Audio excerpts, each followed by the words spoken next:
આરતીબેન સંઘાણીને કેમ પ્રેમી સાથે ભાગવું પડ્યું?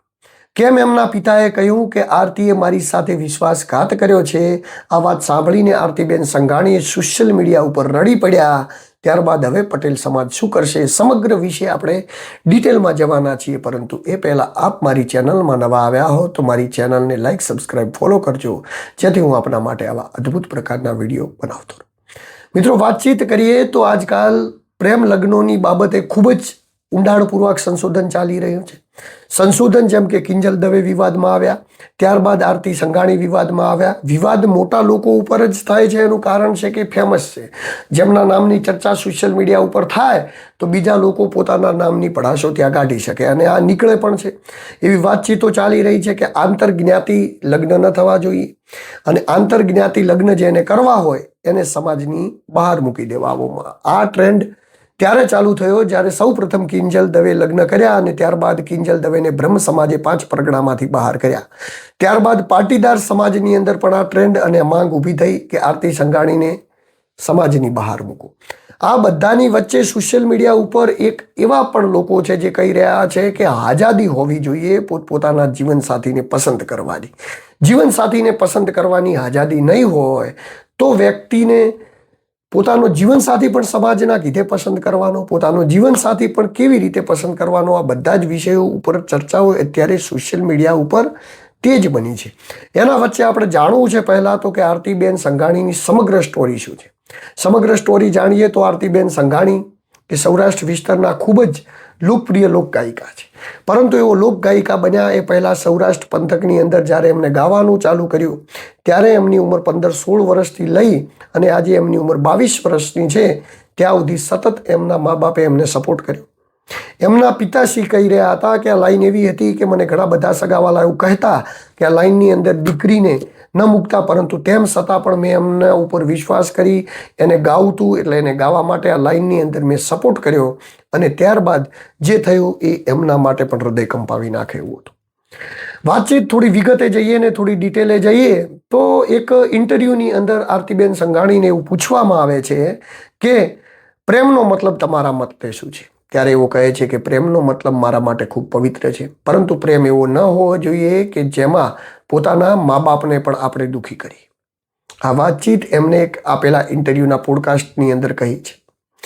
તો મિત્રો, વાતચીત એ તો થતી હતી, પરંતુ એવી વાતચીતની અંદર શું થયું કે જે આરતીબેન સંઘાણી એ આવી ડાઈ સુફિયાની આવી સારી સારી વાતચીતો કરતા હતા, એ આરતીબેન સંઘાણી અચાનક લવ થઈ ગયો એટલે એવી વાતચીતો કરવા માંડ્યા કે પ્રેમ તો થવો જરૂરી છે, પ્રેમ તો કોઈ ગુનો નથી, પ્રેમ તો મેં કર્યો છે, લગ્ન આ જ્ઞાતિમાં જ કરવા, એવું કોણે કીધું?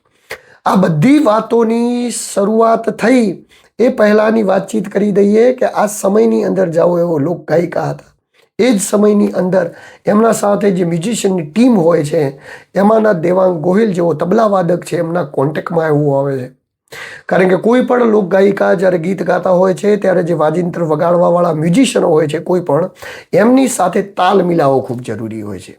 જેમાં હાર્મોનિયમથી લઈને, ગિટારથી લઈને, તબલાથી લઈને બધા જ પ્રકારના નું એક કોમ્બિનેશન થાય ત્યારે એક મ્યુઝિક, એક કલા તૈયાર થાય છે જે ખૂબ ઉચ્ચ લેવલની છે, ને જે કલાકારો કરતા હોય છે એ પણ ખૂબ ઉચ્ચ લેવલ. પરંતુ આ કલાકારી કરતાં કરતાં ક્યારે દેવાંગભાઈ ગોહિલ જોડે આરતીબેનની આંખમાં આંખ મળી ગઈ ને ક્યારે બંને વચ્ચે પ્રેમ પ્રગટી ગયો એ એક વાતની કોઈને ખબર ન પડે.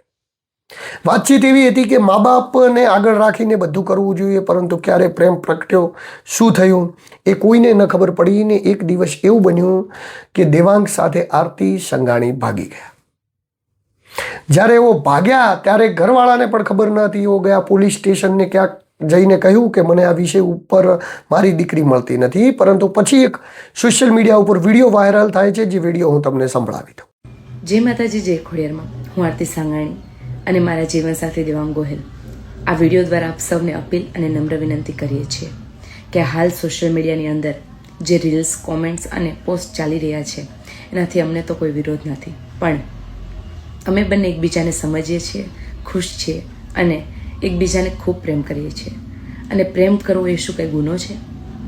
આ પટેલ સમાજના અમુક અગ્રણીઓ યુવા પેઢી ખાસ જણાવવાનું છે કે તમે જ્યાં બેટી બચાવો બેટી પઢાઓના નારા લગાવો છો ત્યાં જ પોતાની એક દીકરીને જીવનસાથી પસંદ કરવાનો કોઈ હક નથી. આજ સુધી મને 18 વરણનો સપોર્ટ મળ્યો છે આ સિંગિંગ જર્નીની અંદર, અને આશા રાખું છું કે મળતો રહેશે.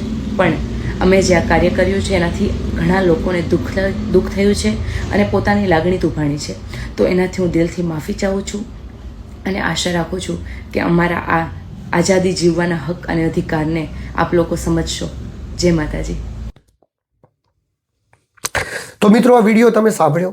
આ વિડીયો એ સમયનો છે જ્યારે આરતીબેન સંઘાણી એ એમના પ્રેમી દેવાંગ ગોહિલ સાથે ભાગી જાય છે.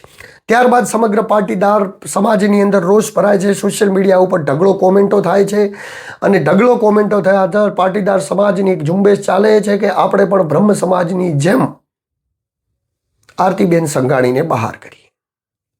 ત્યારબાદ એમના સમાજના આગેવાનો આવે છે મેદાનમાં અને બધું ચાલતું હોય છે. એ જ સમયગાળા દરમિયાન એમના પિતાનો એક વિડીયો વાયરલ થાય છે, જે પણ હું સંભળાવી લઉં. મારી ઈચ્છા છે કે એ સમજી અને ભૂલ થઈ ગઈ હોય તો સુધારીને ઘેરે વી આવે અને વિવાદ તો અંત આવે, એવી મારી ઈચ્છા છે. અને સમાજની પણ એ જ ઈચ્છા છે કે જે કાંઈ ભૂલ થઈ એ સમાજ પણ માફ કરી દે, પણ ઘરે વી આવે મહેરબાની કરીને. એટલી જ અમારી અપીલ છે. ભૂલ તો થઈ જાય પણ સુધારી લે તો એ મોટામાં મોટું ખુશે. ને એના સપના જે છે એ પૂરા કરવા હું સમક્ષ છું. એના સપના કોઈ અધૂરા હું નહીં રહેવા દઉં. હજી એને મને વિશ્વાસ આપ્યો તો હું તમારો દીકરો છું, તો હું હજી દીકરો તરીકે જ અપનાવું. કાકા, તમારી દીકરી છેલ્લે કયા પ્રોગ્રામ કરવા ગઈ હતી, પછી છેલ્લી કેવી વાત થઈ અને પછી શું કરવું પડ્યું? કોઈ વાત જે થઈ એમાં કોઈ આ માયલું કાંઈ હતું જ નહીં. કમ્પ્લેટ વાત થઈ રેડી. જે દર વખતે મને જ્યાં પ્રોગ્રામ કરવા જાય ને વાત કરે એ રીતે જ વાત કરી હતી. ક્યાં ગઈ હતી છેલ્લે પ્રોગ્રામ કરવા, પછી શું થયું? છેલ્લી વાત શું થઈ? અહીંથી નિહરીથી મેંદડા હતો, મેંદડાથી મોરબી હતો, મોરબીથી એને વિયાવવાની હતી, પણ ભાવનગરનો પ્રોગ્રામ આવ્યો એટલે ભાવનગર ગઈ. અને ભાવનગરનો પ્રોગ્રામ પત્યા પછી બીજા દિવસે બપોરે અમને વિડીયો કોલ કર્યો અને એણે કીધું કે પપ્પા અહીંયા પ્રોગ્રામ પૂરો થઈ ગયો છે ને હવે હું અત્યારે નહીં નીરું, સાંજે પ્રાઇવેટ બસમાં આવું એટલે સવારમાં હું પહોંચી જઈશ. આ વાત મારે છેલ્લે થઈ. પછી મળી કે ના મળી, શું થયું? પછી 21 તારીખે મળી. ફરિયાદ કેમ કરી? શું થયું? ફરિયાદ પછી ફોન સ્વિચ ઓફ થઈ ગયો. પછી બીજા દિવસ લગન મેં બધે કોન્ટેક્ટ કર્યો પણ કોઈ મેળ ન પડ્યો, એટલે મેં પછી પોલીસ તેણે ગુમની ફરિયાદ નોંધાવી. પછી કોઈ વાતચીત થઈ હોય કે પછી તો 21 તારીખે વાતચીત થઈ પણ કોઈ એનો જવાબ આવ્યો નહીં.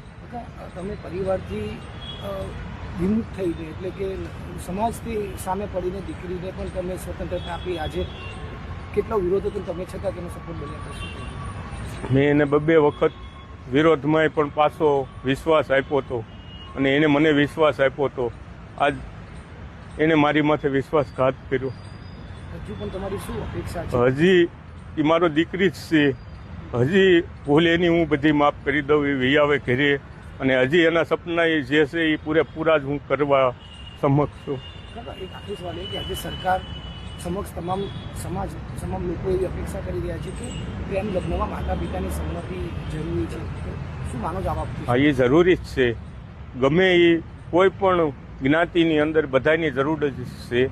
કેમ કે આજ મારી દીકરી વહી ગઈ, કોઈ પણ સમાજની દીકરી વહી જાય તો બધાને દુઃખ જ હોય. આ દુઃખ ઘટના છે. પિતાએ એવું કહ્યું કે મેં રી સાથે વિશ્વાસઘાત થયો છે. કોઈ એને સપોર્ટ નહોતું કરતું એ સમયે મેં એને ગાવા માટે સપોર્ટ કર્યો. હજી પણ એની ભૂલ થઈ ગઈ હોય તો હજી પણ એ પાછી આવે, હું એને અપનાવી લઈશ, બરોબર. બાકી આંતરજ્ઞાતિ લગ્ન નહીં, લગ્ન કરવા હોય તો જ્ઞાતિમાં કરે. એમના પાદર દુઃખી થઈ ગયા હતા, રડે એવી હાલતમાં હતા, કારણ કે પાદર હતા, એમને દીકરા દીકરીને મોટા કર્યા. એમના માટે આ કપરી પરિસ્થિતિ ખૂબ જ અઘરી હોય છે.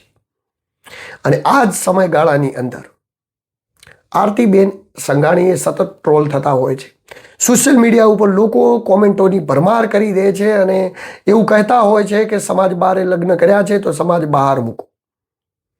આની વચ્ચે એમનો પક્ષ રાખવા માટે પણ આવે છે. પક્ષની અંદર કહે છે કે આપણે કોરોનાની સમયે નથી જોતા કે કોનું લોહી લીધું છે, આપણે બીજી બધી વસ્તુઓની અંદર નથી જોતા. તો એક દીકરીએ લગ્ન કર્યા તો એમાં કેમ જ્ઞાતિનું, જે પટેલ સમાજ માટે મેં ગીતો ગાયા, જે પટેલ સમાજ માટે મેં આટલું બધું કર્યું, પટેલ સમાજ મારી સાથે આવું કરશે એમને ખબર નથી, એવું એમનું કહેવું છે.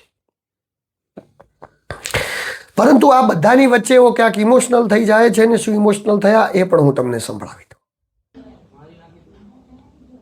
મને એવું હતું કે મને મારું ઘર અપનાવશે, કારણ કે મેં આવડી થઈ, મેં મારા ઘર માટે જે કર્યું એ કર્યું છે. અને જ્યાં સુધી આ સમાજ માટે મેં ગીતો ગાયા, સમાજના ગીતો ગાયા, ત્યાં સુધી હું બધાને વાલી લઈ ગઈ.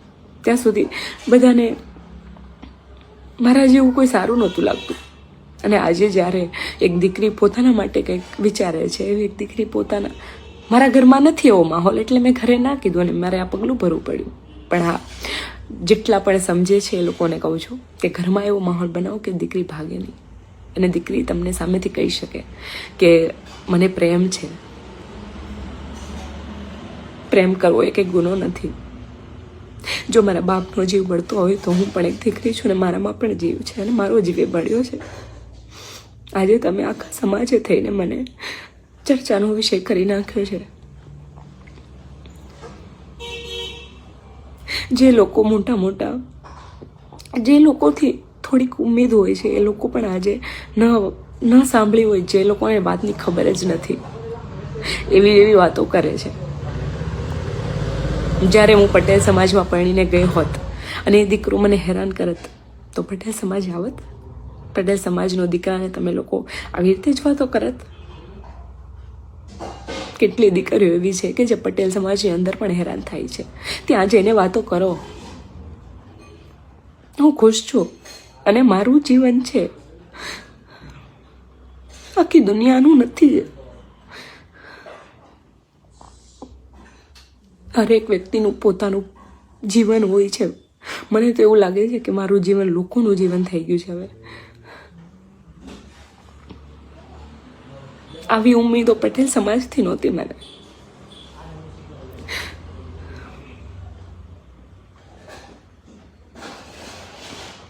બની શકે તો કોઈ પણ દીકરીને આવી રીતે હેરાન ન કરતા તમે. તમારા ઘરે પણ દીકરી છે. જય માતાજી.